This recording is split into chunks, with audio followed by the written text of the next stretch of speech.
8वी general सायन्सचा अभ्यास करायचा आहे, म्हणजे सामान्य विज्ञान याचा अभ्यास करायचा आहे. आता या जनरल सायन्स किंवा सामान्य विज्ञान याच्यामध्ये पहिलं प्रकरण आहे chapter number 1, living world and classification of microbes. Living world म्हणजे तुम्हाला माहिती आहे सगळ्यांना, the living organism. Now by using that information we are going to classify the microbes, means microorganisms.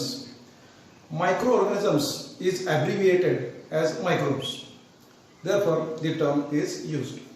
Now till this date you have studied the different types of cells, plant cells, animal cells, different other types of cells also you have studied, and depending on that now we are going to classify the entire living world in a system, and that system is to be introduced here first.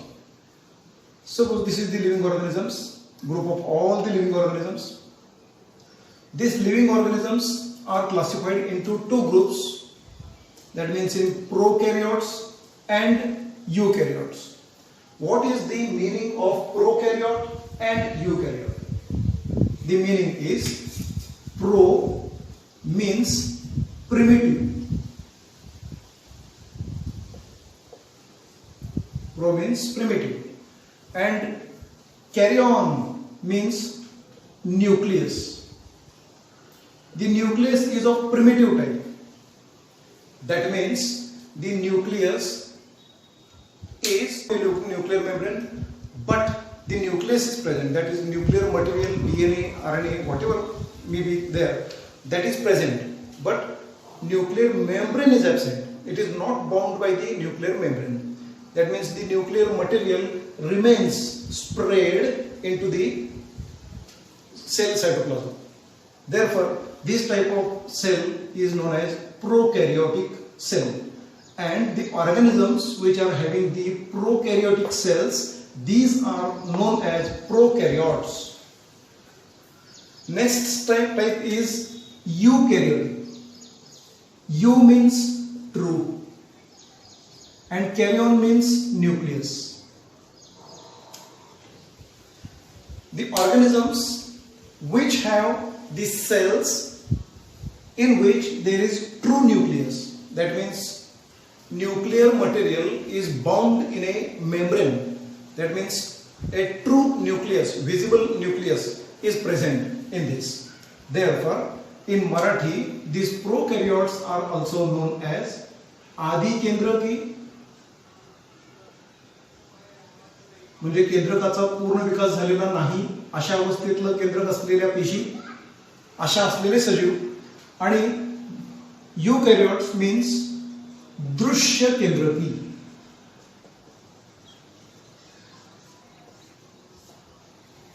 म्हणजे ज्यांचं केंद्रक दिसतो त्यांना दृश्य केंद्रकी असं म्हणतो.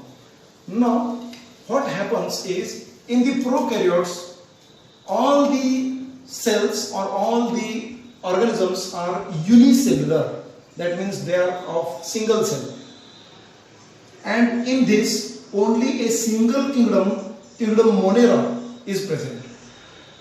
But in eukaryotes these are the developed organisms, and therefore they have different types of varieties, in which again there are a unicellular type of cells or unicellular types of organisms and multicellular types of organisms. In these unicellular organisms, next is kingdom second, that is Protista. Here these are unicellular, but these are not having the primitive type nucleus. These are having the true nucleus, that is nucleus is membrane bound. Next one is multicellular organisms. That means the organisms which are highly developed and they have many cells in the body. That means the body is made up of many cells. प्रचंड मोठ्या संख्येने पेशी एकत्र येऊन त्यांचं शरीर बनतं, आणि म्हणून त्यांना मल्टीसेल्युलर किंवा बहुपेशीय सजीव असं आपण म्हणतो. आणि या बहुपेशीयमध्ये म्हणजे मल्टीसेल्युलर ऑर्गॅनिझम्स जे आहेत यांच्यामध्ये number 1 there is third kingdom, kingdom फंजाय, ज्याला मराठीमध्ये आपण कवक म्हणूया. Next is kingdom Plantae, which are autotrophic in nature. And next is kingdom number 5, Animalia, which are predators. They consume the other organisms. They are not autotrophic, they are heterotrophic. That means they gain their food from the producers. Therefore, such here we have studied 5 types of kingdom are there. Kingdom number 1, Monera. Next is Protista. Next is Fungi. Next is Plantae. And next is Animalia. Thus, the 5 kingdom are there, and this 5 kingdom system is suggested by R.H. Whittaker. This cell is with cell wall, and that cell wall is made up of chitin. Now, in plants also, the cell is covered with the cell wall, but here the cell wall is made up of the cellulose. And in kingdom Animalia, outside the cell, there isn't any cell wall. H. Whittaker considered some criteria for the classification of living organisms, in which the first criteria for classification is considered as complexity of the cell structure. That means this cell either is of prokaryotic in nature or it is eukaryotic in nature. Second criteria is complexity of the organisms. That means if the organism is with single cell, then he considered it as the unicellular organisms, and another type is of multicellular organisms. Then mode of nutrition. Here mode of nutrition is autotrophic or heterotrophic, saprotrophic, or different types of symbiotic systems may be there like this. Next is lifestyle. In this lifestyle, that means their role in the ecosystem. That means either they may be producers like plants, they may be consumers, or they may be carnivores, they may be decomposers like this. And next is phylogenetic relationship. That means the relationship between the prokaryotes and eukaryotes, the relationship between the unicellulars and the multicellulars like this. The relation between these two is considered in this phylogenetic. Here you can see the members of kingdom Monera. And here the all types of bacteria are present in this kingdom Monera. Now the characteristics of all these organisms is they are all unicellular. A single cell is present in a body. They are maybe autotrophic or heterotrophic. The autotrophic organisms can have chlorophyll like pigment and they can produce their own food material. These are prokaryotic cells without distinct nucleus or without any cell organelles. No cell organelle is found or observed in these organisms. Here there is this Streptococcus pneumoniae, the organism which is responsible for the pneumonia is shown here, which is in a bunch system. Likewise, these all Clostridium botulinum, Salmonella typhi, then Vibrio cholerae, like this. These all are the members of kingdom Monera. Now, this chart shows the members of kingdom Protista. Actually, we should prepare the small slides or temporary slides of the mud water or pond water, etc. But at present, this is not possible because we have to observe these organisms under microscope, and that is difficult at present conditions. In classrooms or in laboratories we can perform this experiment, but till then we are going to observe these organisms. You can also search on the internet by using the Google search engine. Now this is the kingdom Protista. In this Protista, these are all the organisms are single celled. That means unicellular condition is there.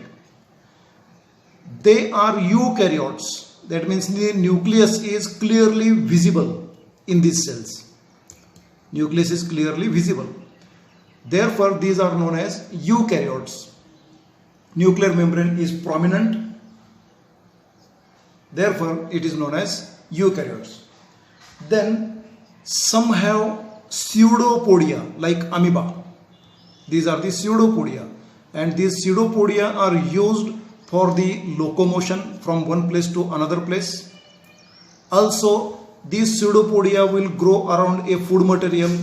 They again fuse in the distal part and they can engulf the bacteria like organisms and consume them, and they will get food. Some are like this. Some are having the flagella. This Euglena like animal is having the flagella, and this flagella, when is moved, this organism moves in forward direction. It will act like a whip. Euglena is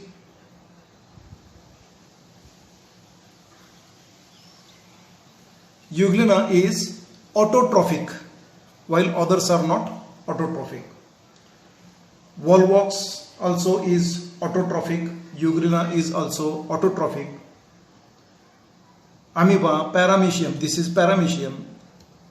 These are heterotrophic. They will get their food from the other organisms, very small organisms like bacteria. This is the food vacuole from which the food is digested and the material is absorbed into the cell. This is the contractile vacuole, that is the excretory organ is present. Here we are going to study the kingdom fungi, and in this kingdom fungi the image shown is of mucor or rhizopus, and this fungi shows a filamentous structure like this, and to this filamentous structure the sporangiophore is rising in upward direction. This sporangiophore is a stalk-like part which bears the sporangium. Sporangium is at the tip of the sporangiophore, and at the base there is the apophysis, columella which supports the sporangium, and hypha is present at the base region, and to this hypha, for the support to the substratum, there are the rhizoids. This is a typical example of the kingdom fungi. These kingdom fungi have a typical characteristics. These are non-green organisms. That means they will not produce their food material by their own. They are heterotrophic. They are eukaryotic. Nucleus is clearly visible in these organisms. These are mostly saprophytic or saprotrophic.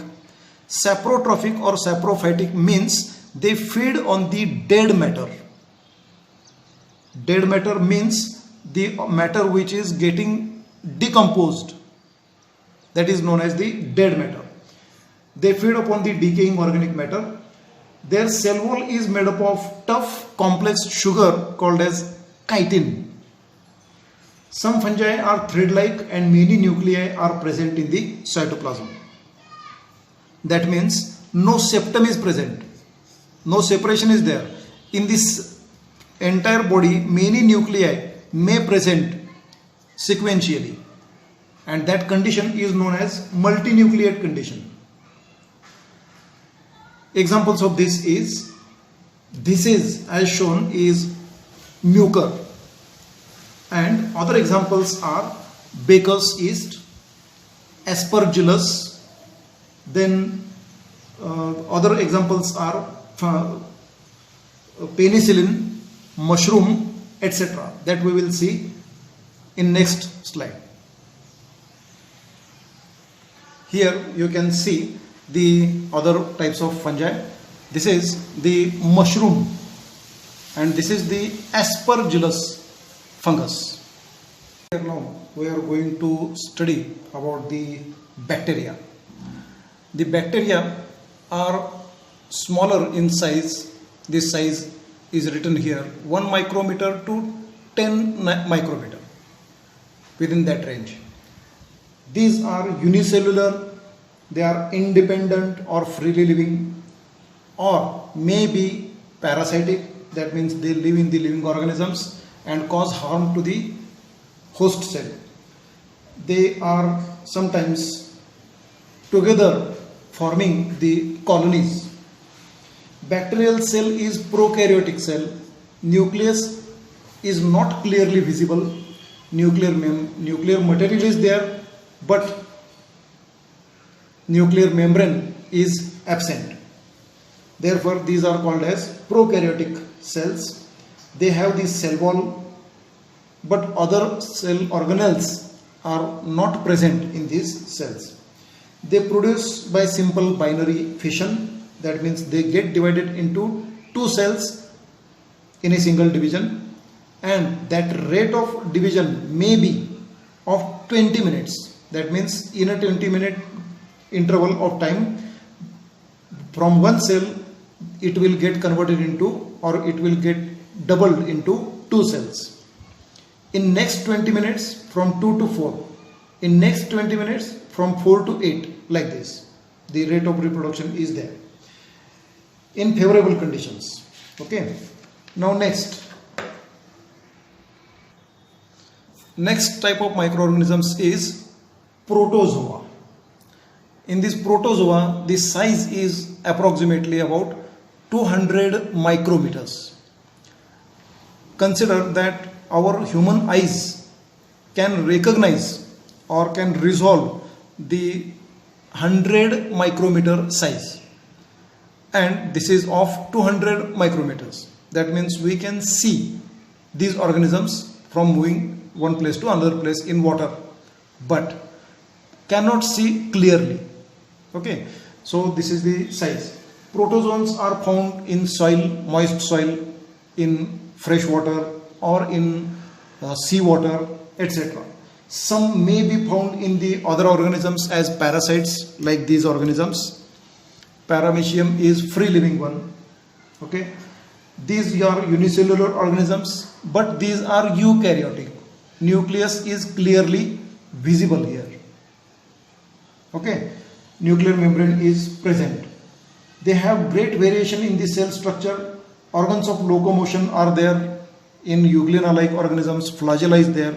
In Paramecium, there are the cilia are there. In other organisms, the pseudopodia-like structures are there. And Plasmodium doesn't have the locomotory organ like this. These organisms reproduce by simple cell division. Examples are amoeba, Paramecium, then Entamoeba histolytica, and Plasmodium vivax, which causes the malaria. These are the examples. And Euglena is autotrophic in nature. The next type of organism is fungi. The fungi are having this size range of 10 micrometers to 100 micrometers. And here the example shown is of yeast cell, Saccharomyces.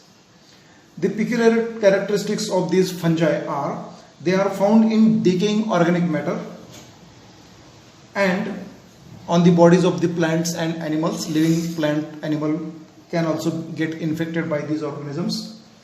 They are eukaryotic organisms, that means nucleus is clearly visible in these organisms. These are unicellulars and visible with naked eyes because of the size. These are saprotrophic, that means they are feeding on the dead organisms or the dead decaying organic matter. They reproduce sexually or asexually. Asexual mode of reproduction may be of cell division or of budding type of process. Here the budding process is shown in Saccharomyces. Example is this Baker's yeast, and previously we have seen the mushroom, mucor, etc. These are the examples of this fungi. Next is algae. Their size is ranging between 10 micrometers to 100 micrometers again.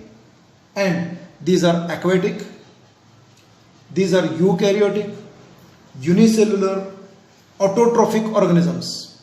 They are able to produce their food material by their own by using the chlorophyll pigment.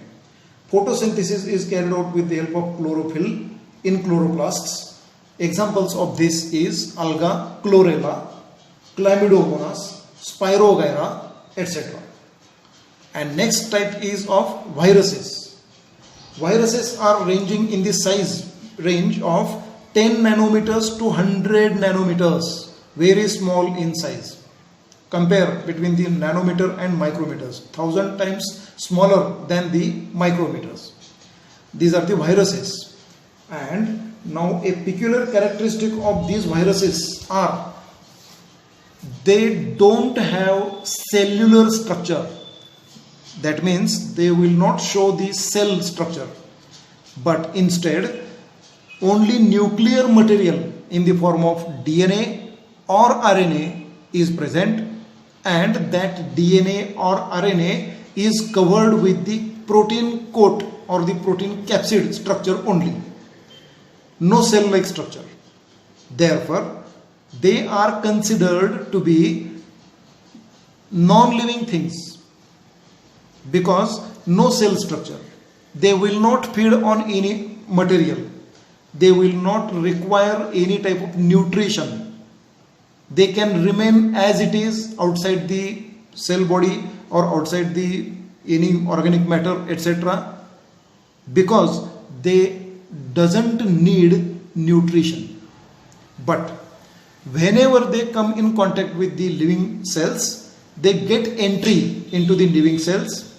The nuclear material of these viruses gets entry into the living cell, takes the control of the host's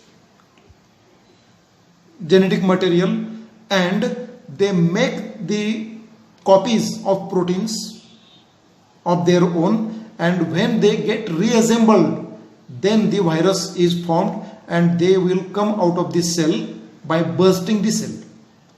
This is the life cycle of the viruses. Therefore, virus individually is not considered as the living organisms, but they are considered as independent particles.